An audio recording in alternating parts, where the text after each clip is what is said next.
Ladies and gentlemen, welcome to the Kim Barrett Show. I am your host, Kim Barrett. And in today's episode, we are joined by Miss Claudia Miller.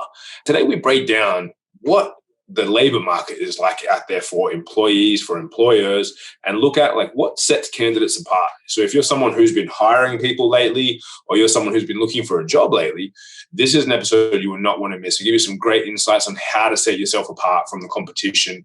And if you're an employer, what should you be looking forward to see those people that are that top talent and how they separate themselves as well? This is an episode you will not want to miss. And of course, if we can help you attract more people into your business so you can hire more, grow more, make sure you head over to marketingmogul.com.au where we have you covered. But until then, let's jump into the show.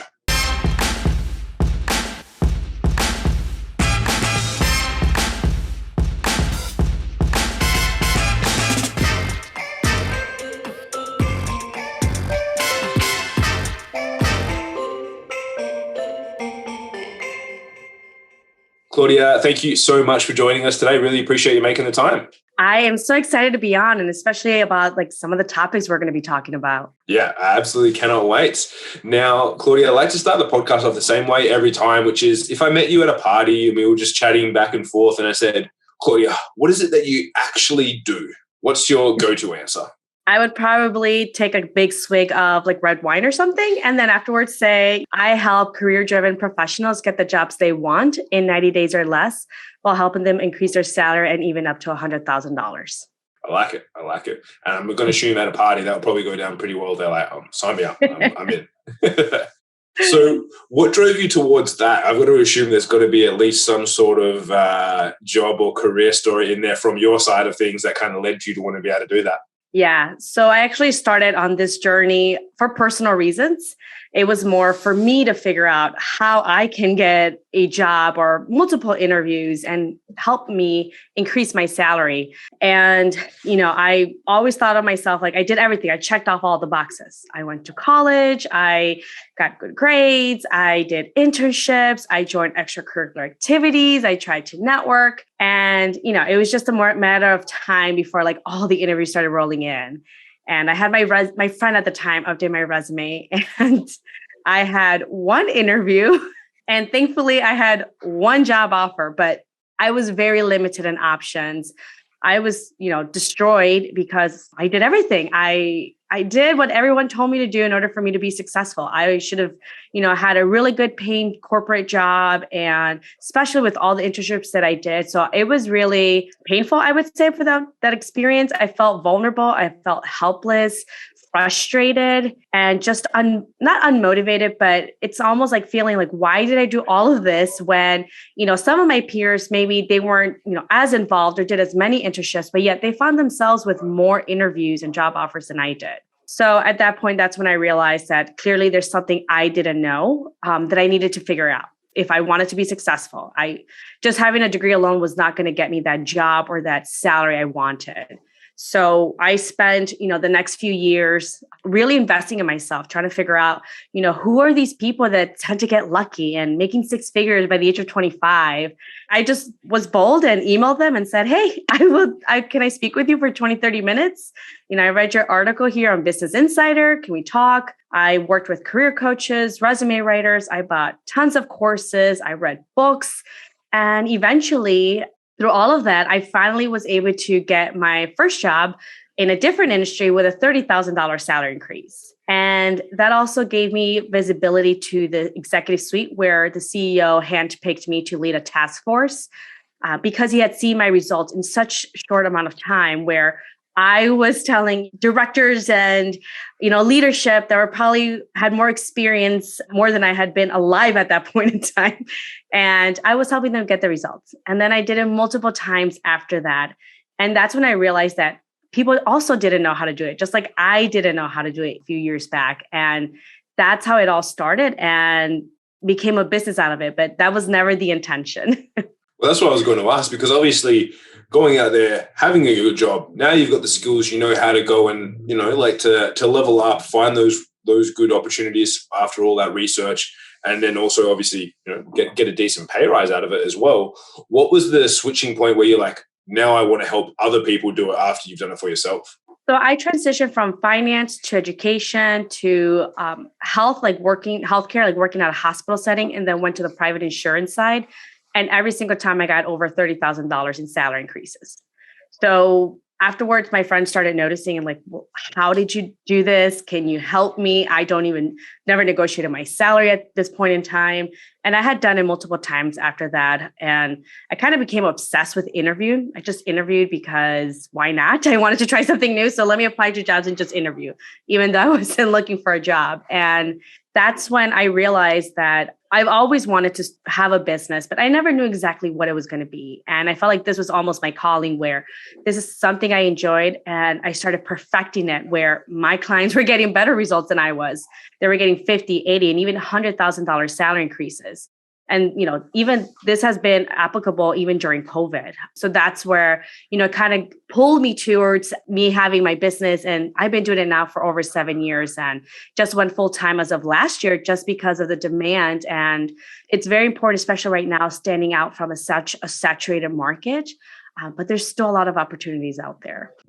Yeah, I think as you say, especially last year, I think opened up for a lot of people. If you're good at what you do, I think there was actually a lot of opportunity that kind of has come out of all the craziness, which is awesome to hear you were able to grab a hold of that as well. So I would love to know, obviously, seeing as like you yourself at the beginning, like would have been one of those people in the categories that couldn't get into jobs, and obviously probably seeing clients and going for interviews and seeing the people that don't do that well. What's one or two things, and I'll love some insights on like what people should do, but like what are the two red flags that are kind of like red flag to a bull when you see people go into interviews that you're like, maybe at least one of those two things, like don't do that. And that's where you're kind of holding yourself back. Well, a good indicator to figure out, are you doing something right or wrong is, and I feel like this, the quote of like doing the same thing over and over again, expecting different results. It's so true with job searching, where I've had clients tell me, I've been job searching for over a year. I've applied to over 300 jobs and I've had maybe 3 to 4 interviews. And one of them offered me a job and it was less than what I was making now. So that's a huge red flag. If you don't even need to get to 300 applications. If you're applying to, 20, 25, and you haven't received at least 3 to 4 interviews at that point, then there's something wrong with your resume. It doesn't mean that you don't have a good skill set or background. It's almost like looking at the data. There's something wrong with your resume. Either you're not standing out from the competition, or it's not getting seen, or it's just too generic and cliche where kind of people would just gloss over it. So figure out what's wrong. You don't have to get to the 300 a year into job searching to figure that out. And then overall, like as a foundation, start looking at what is everyone else doing in their job search and how can you stand out and do things differently. And, when kind of like to your point, when you said, well, what about interviews? Like, how do you know, like, I'm sure there's some telltale signs there that you can tell. And yes, what I've seen is a lot of people try to wing through their interviews when they get asked, tell me about yourself. And they just say like, maybe, I'll just wing it, or I'll know what to say once I get there. And no, that's not the case. I promise you're not going to figure out all the right words. You're not going to say all the right things. So really prepare for the expected, but also prepare for the unexpected. Like even in marketing, I'm sure that, there's always this foundation. It's customer or the stage of awareness. Is there a person or prospect aware? Are they pain aware? Are they solution aware? Do we need to educate them? So they are either going to like land in one of these stages. Same thing with questions like during the interview process. Eventually, like they just want to know, are you teachable? Are you going to be able to do the work and understand and be able to take onus of it? And are you a good person to work with? Like that's the bottom line. And figure out like, what are they really asking with their question? So when they ask you, tell me a little bit more about your weakness. They're not trying to, kind of like tear you apart right in front, like during the interview process. They're really asking, are you self-aware of what you're not good at? And what do you do about it? Do you just do nothing and just say, well, that's the way I was born and that's just the way it is? Or are you more of a person saying, I know I'm not good at this and I know it's important for my job, so I'm going to invest and find ways on how I can progress and get better? That's the end point. That's what it is with interview. People make it so complex and we get so nervous, but because we also, or a lot of people just don't prepare for, basic common interview questions we all know are going to be asked. Yeah, that's so important. And I'd love to take one step back, because obviously you mentioned to get to the interview first, like you've still got to get your resume through the door to get that call. Is there something like, if I just held up a resume right now, is there something where you could be like, bang, straight away, something is wrong? Like, what are some of the big red flags that you see people do these days that might, kind of stand out like a sore thumb? So for an HR person, they probably spend 6 to 8 seconds on your resume. They're just they have so many applicants. And for every one job posting, there's an average of 250 people applying to that one job. So it's literally glossing over, does this stand out? Nope, tossing it over.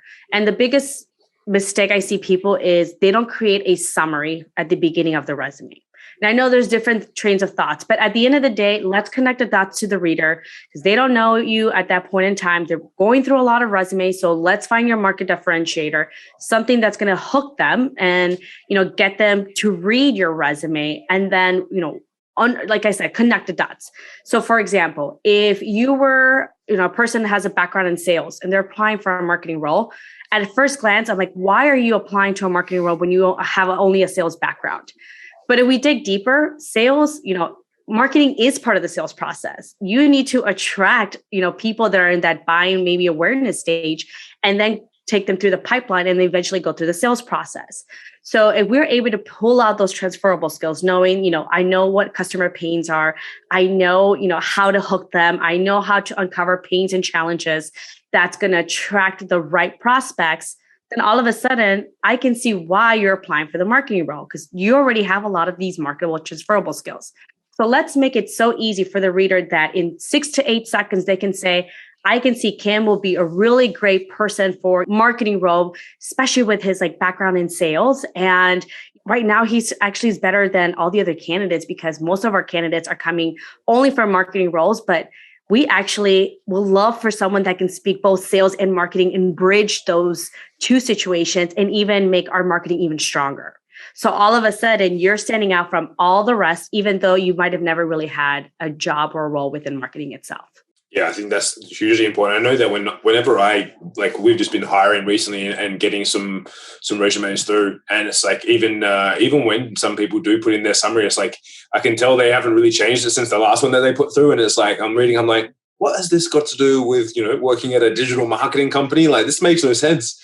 And it's yeah, I don't know if you've seen this, but I know for me, it's like it seems like sometimes people is just like, I'm just going to send the same thing out to those 200 people and just see what sticks.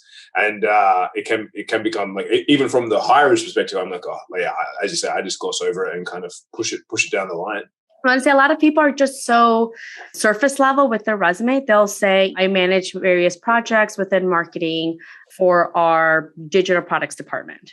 Okay, so what? So does every other 249th applicant in this pile. Why are you the best? So they never actually give you tangibles or achievements.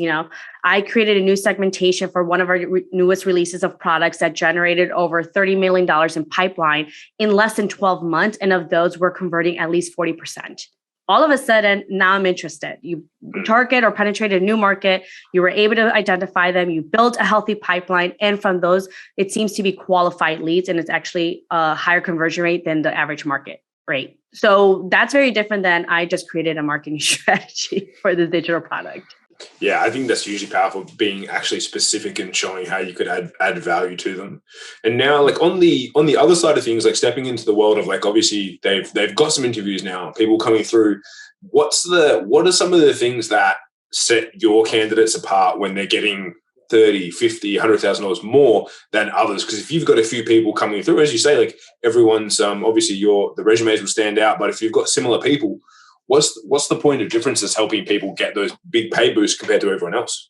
Yeah. So, I usually have this misconception that salary negotiation really happens towards the end, either through the interview process or maybe when you get a job offer. And that's partially true. You could probably get maybe 10, 15, 20, maybe up to $25,000 in salary increases. But how I help my clients get, the 50, 75, $100,000 salary increases is because we've been optimizing it for our sales negotiation throughout the whole entire process. starting with the resume, cover letter, or LinkedIn profile. I have my clients network with people within the company and people that left the company. I have them look at earnings call, listening to them. Like, what are they looking? How did they do these past 12 months? What are they looking to the next 12 months? Where are they allocating their resources? What are they promising the market to do? And, and there's a lot more detail that goes into it. So when my clients go and interview, others can't compete with them. Time isn't on their side. So they at least spend anywhere between 4 to 6 weeks preparing for these interviews. We already know they're coming. We're just going to need to prepare for them so that when the time comes, we already have everything in place. So if you need me to interview tomorrow, I'm ready. And then you want the second interview before the end of the week, I'm ready.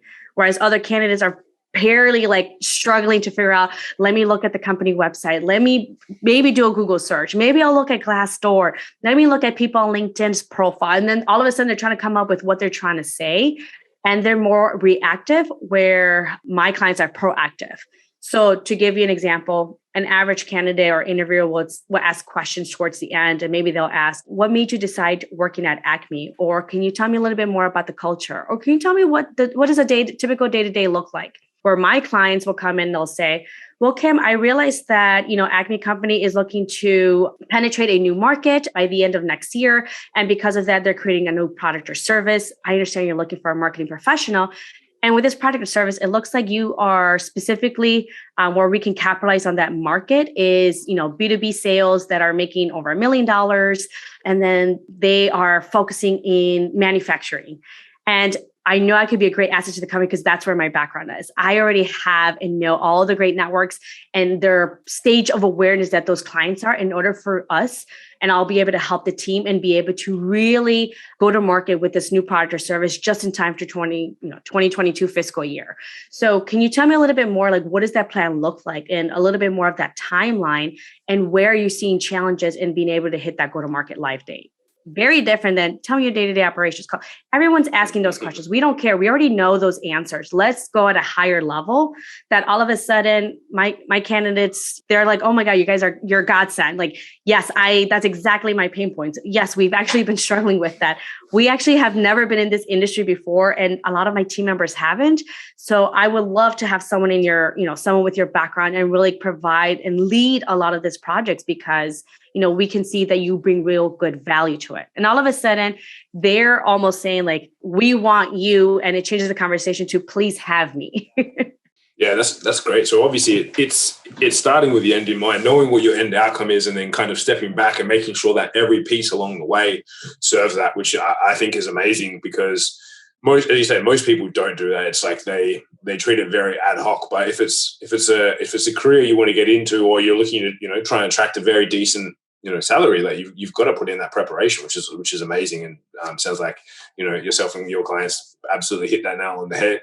So what opportunities out there for people? Obviously working with someone like yourself, they can go and attract that. But as you said, with the market shifting and whatnot, what have you seen as some of the big opportunities for those people on this listening to this podcast? We have a lot of business owners, so they're probably very excited to hear about how they can attract people like that. But then from an employee perspective as well, what are some of the big opportunities you see happening in the labor market in the next couple of years? Yeah. So because a lot of companies are going towards remote, this is an opportunity to work at your favorite company that maybe isn't headquartered in your city. And you can still apply to them because more than likely they'll be remote. Or you can finally travel wherever it is that you want with you and your family, and still apply and work for a huge reputable company. And if you want to be in a rural area, you can definitely do that and still earn a very good income because of it. And the cost of living, it just works out. And even career change. For me, a lot of my clients are career changers. They'll say, you know what, I am tired of this industry and I would really like to do that. Or I would really like to pivot into this new area. And that is totally possible. And, one of the best ways that I've seen it is, I always tell clients, well, let's just say you're transitioning from healthcare and you wanted to transition to tech. Well, then start making a list of all the technology and systems that you use, and then go apply to those companies. Because now all of a sudden you can come from the customer side saying, I know exactly what, I know your focus is on healthcare, and that's where my background is. I've been doing this now for 15 years, and I worked across various departments in the healthcare setting. And I know what the clients like myself are wanting and needing, what their biggest challenges are. I know I would be successful working there as a customer success manager. And like I said, I know how to understand, I know the business acumen of the industry. So all of a sudden, I'd rather hire you because you're an industry leader and you probably already have networks than just another customer success person. So doing those things are really going to help you stand out. And I see like this a big trend. A lot of people are just changing careers. They finally realize, like, I feel like some of them feel like they've been in a fog of, I kind of just ended up in this role. Maybe I did an internship and now it's been 10 years and I absolutely hate it. And this is not even what I graduated with my major in back in college. So now people are having more flexibility and independence of working for the companies they want to, being able to work into those industries. And at the end of the day, a lot of us have transferable skills that we can moved over. Now, I would say, like, obviously, you can't go from being a project manager to applying to become a physician because you need to go through all the schooling. But for most jobs out there, it is possible. And not only that, their companies are paying really well. And it is very competitive out there at the moment where right now employees have leverage. Companies, not so much. They're actually struggling to get top talent because other companies that already been doing this for so long are, have great benefits, have great culture. They already have systems and processes in place for remote employees. They've had created really great products. They listen to their customers. So for other companies that are more like archaic or old school thinking of like, no, we need to have our employees work in the office, then all of a sudden they're struggling because there's such a huge delta. They're already underpaid, and the way the market is rapidly growing, they just can't compete. And now they're, kind of at a loss with like the types of talent that they will like, but they just can't even afford because they haven't stayed consistent or up to market with what the current marketplace is paying right at the moment. Yeah, I think that's hugely powerful for everyone to pay attention to. And Claudia, as we get towards the end of our time here together, I always like to ask the same question, which is there a question that I haven't asked you that I should have? What I usually see in people, so for your business owners, sometimes it would be, instead of saying, how can I hire a good candidate that fits all my qualifications in this job description and maybe not even give them a competitive pay, start asking, what is it that I can teach and what is it that I need to hire for? So hire someone with grit is going to outperform more than the person that does have some experience than some person that's willing to learn, and really understanding that. And I would say even a red flag is when a person considers themselves a workaholic. That might be because they have time management issues. I've seen a lot of people always busy, but yet they bring very little value to the company. So if an employee, works from 8 to 5, but they outperform the rest of the team, that's way better than having someone that's working there to 8 p.m. getting burned out and not even bringing real value to the company, and probably sometimes even just being slow at their processes and not optimizing them, or even, they're just not doing things right and they have to do a lot of rework in there. So be considerate of like when you see a workaholic and hire for grit and someone that's teachable than someone, that just has experience and get in early and leave late at night and yet not provide very value too much to the company. I love that. And now, Claudia, if we've got people that have been listening online, maybe they're employees or business owners and they just want to find out more about what you're up to, where's the best place for them to connect with you online? Yeah, they can go to my website, claudiatmiller.com. So T as in Tom, claudiatmiller.com. Amazing. Thank you so much. So guys, if you're an employer and maybe you want to share this with some other employers so they can get some insights into what people are looking for these days and, like how to sift through the talent that's out there, or if you're an employee and you're looking for changing roles and maybe you know someone that's about to change roles, please share this episode with them so they can hear some of Claudia's wisdom on how to stand out in the marketplace. And obviously as well, wherever you're reading or watching this, check the show notes and we'll have a link to Claudia's website as well. Claudia, thank you so much for joining us today. Really appreciate you making the time. Of course. Thanks for having me. Absolute pleasure. Thank you.